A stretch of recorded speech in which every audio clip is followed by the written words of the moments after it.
The Chargers appear to have their minds made up at right tackle. Could two freshmen start for UCLA basketball this year? And Matthew Stafford's wife doesn't want his privates in her purse, but she does want them disconnected. These are the tough topics we will tackle today. Good morning, I'm James. This is your daily dose of sports and snark for the greatest sports city in the world, Los Angeles.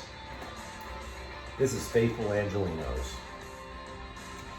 It's August 23rd, 2022. Miss my wife already while I'm on the road working.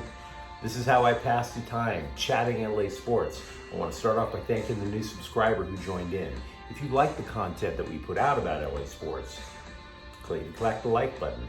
Click the subscribe button. There's a notifications bell. Hit that. It'll let you know when we put out new content. Sharing is caring. Let people know we exist. And by all means, comments. Because I ain't perfect. Totally get it. Now, before we go through the news and notes around LA, let's take a quick look at the scoreboard. The Dodgers were shut out at home for the first time this year. Milwaukee, let's be real, they kind of have their number a little bit. Brewers 4, Dodgers 0. Meanwhile, today, same two teams will face off over the Ravine at 7. Tony Gonsolin, 15-1. Corbin Burns for the Milwaukee 9-5. You know, I am no offensive line expert, but all indications just from common sense suggest to me that we have a winner in the Chargers' battle for starting right tackle. See, they had to make a decision at some point. There's only one preseason game left for the guys, right? So after Brandon Staley said that they were getting close to a decision, here's your spoiler. Troy Pipkins started all snaps with the first team yesterday. Now, it is possible he doesn't today as they're trying to make up their minds, but kind of want to think that they're looking at Pipkins. All indications from everything I've read, though, all indications suggest that there really isn't much of a difference between the two. Pipkins might be the better athlete. Either way, it's hard for me to tell you that this is a solved problem for the Chargers. If anything, it might be their main problem through the course of the year. It's more likely a weak link for the team. But let's be real, we all acknowledge they're loaded everywhere else. Other things to mention about Chargers practice yesterday, quarterback J.C. Jackson. He missed practice, missed practice with an injury. Where? We don't know. Chargers kept their yap shut. Third wide receiver Joshua Palmer has a concussion. He sat out. Also, running back Isaiah Spiller is week to week with an ankle sprain, and this matters because that might be week on top of week, which means he'd be out for the season opener against the Raiders. On the plus side, inside linebacker Kenneth Murray, he's been activated. Staley thinks he'll be ready for week 1. CBS Sports, they go out and they take the elite teams in college basketball, the top 25 plus 1. And they decided to go through the roster player by player, including who they believe is going to be in the starting lineup. The Bruins are undergoing some change, man. Oh, sure, they're going to keep 2 redshirt seniors in the starting lineup for all intents and purposes. But apparently they're going to add 2 freshmen. Now, returning for their 5th year for UCLA, it's going to be point guard Tiger Campbell, and you're also looking at Jaime Jaquez Jr. But the remaining 3 slots are all either a former substitution or 2 freshmen. The substitution is former 6th-man Jalen Clark. They think he's going to start. The freshman, on the other hand, you've heard about Amari Bailey. He comes in as the 10th overall player in the nation. And the other one is going to be Adem Bona. Now, Bona, even though he doesn't come in with the hype of Bailey, he has some big shoes to fill. You had Cody Riley, Miles Johnson. They both left the program, either through graduation or just wanting to move on with their lives. Big changes over at UCLA. Now, I'm not saying they're going to suffer, but they might struggle at the beginning with that many freshmen. Here's something that'll make you cringe, even though it has nothing to do with you. Matthew Stafford's wife wants him to get a vasectomy. And of course, Stafford's putting it off. Mr. Stafford, who we've never met, want to let you know something.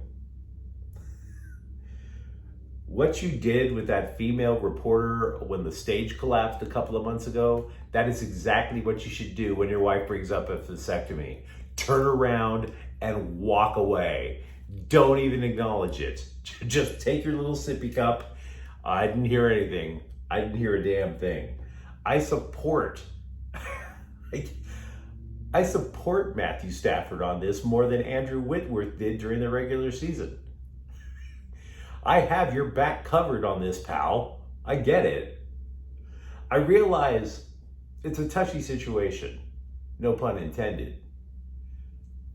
And I realize that she's had 4 kids and she's probably starting to fear that she's about to turn into a human Pez dispenser the way she's shooting out the next generation of Staffords. So, I mean, I actually respect her point. But I'm telling you, Matt, may I call you Matt?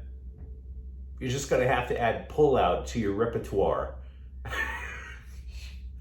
Kind of like how you had to add the bootleg to your repertoire when you joined the Rams. Because I understand both points. But once I feel that cold steel going anywhere down there, you may as well just put the bullet right here. I don't want to know anymore. Poor guy. Aaron Donald has told NBC that he plans on playing at least through the end of his contract. That means he's got 2 more years at the very minimum. Could retire as soon as 2023. Forbes has done its annual evaluations of NFL franchises. The LA Rams, for those of you in St. Louis who keep saying that they should have never left, the LA Rams are now worth $6.2 billion. They are the 3rd most valuable team in the NFL. And yet you wanted to keep them there. Why? By the way, in case you're wondering, the Cowboys are number 1. They're $8 billion. The New England Patriots, they're not that far ahead of the Rams. $6.4 billion. Rookie outside linebacker Daniel Hardy, he left the exhibition game against the Texans early. He had a high ankle sprain. Sean McVay said it's going to require a procedure, which of course is very vague. It may be, for all we know, it may be a shot, but I doubt it. It's probably more like surgery. Hardy is going to begin the year on, quote, designated IR, unquote, which means his season's not over. But he's not going to be ready at the start. He's going to have to miss a few games. Max Muncy has agreed to a 1-year, $13.5 million extension. Now, you might be scratching your head wondering why. For at least half the year, he was stinking up the joint. He was only hitting 150 at about the All-Star break. But if you're going to cash in, you may as well cash in now. He's batting .328 in December alone. I'm sorry, forgive me, I'm a little drowsy. He's hitting .328 this month with 7 home runs in August. So he's battling back from a pretty ugly elbow injury that you might recall from last year. And apparently right now it appears that he's turning the corner. Relief pitcher Bruce Dog Gretterall, very singable name. He is off the IL. Ryan Pepio, as a result, gets optioned down to the minor leagues again. Clayton Kershaw threw a batting practice session again at Dodger Stadium. Apparently everything looked on the up and up. He's got 1 more session before he gets activated. And also the target date. We have a target date for relief pitcher Blake Trinan's return, September 2nd. So the best team in major leagues right now is about to get reinforcements. Duck and cover, folks, duck and cover. USC inside linebacker Shaden Lee said the Trojans' defense is starting to get more confident under defensive coordinator Alex Grinch, and also he is very impressed with an inside linebacker transfer from Arizona State, Eric Gentry. Keep your eye on Eric Gentry. It's not hard. He's 6'6". You're going to notice. But yeah, he also picked off a couple of passes during training camp because it's just so hard to throw over the guy. Former USC wide receiver Brew McCoy, he still isn't cleared by the NCAA. He's not eligible to play for Tennessee.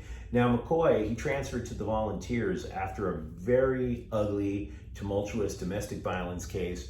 If you want more information on that, we did a tape on that a few months ago. It's on the USC playlist, but I don't want to rehash everything. It's not fun talking domestic violence. The case, however, never went to court. And USC and McCoy, they were like, yeah, this isn't working. We're just going to have to part ways amicably. Tennessee coach Josh Heupel is blaming USC for some bureaucratic nonsense. USC had to put out a statement yesterday saying that it complied with everything the NCAA wanted. I don't know if there is a snafu. If it is on USC's side, it's just hard to believe USC would ever want him back. Not just for the domestic violence accusations, but because he's a wide receiver, and that wide receiver room is just loaded for bear. Do you really need Brew McCoy back? Of course not. Let him play for Tennessee. So I have a sinking feeling USC didn't do anything at all, but I don't have the proof. LeBron James has a logo.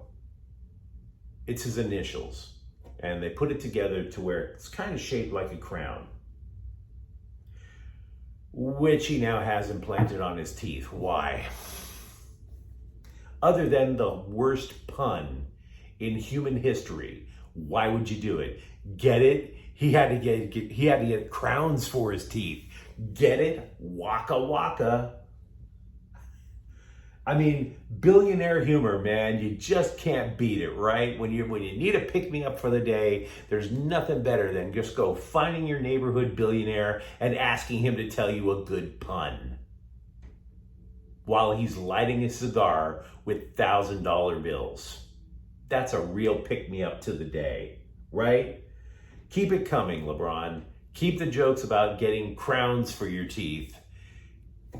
Bring them on. Love some more while you and your friends are writing Space Jam 3. I mean, for almost cussed.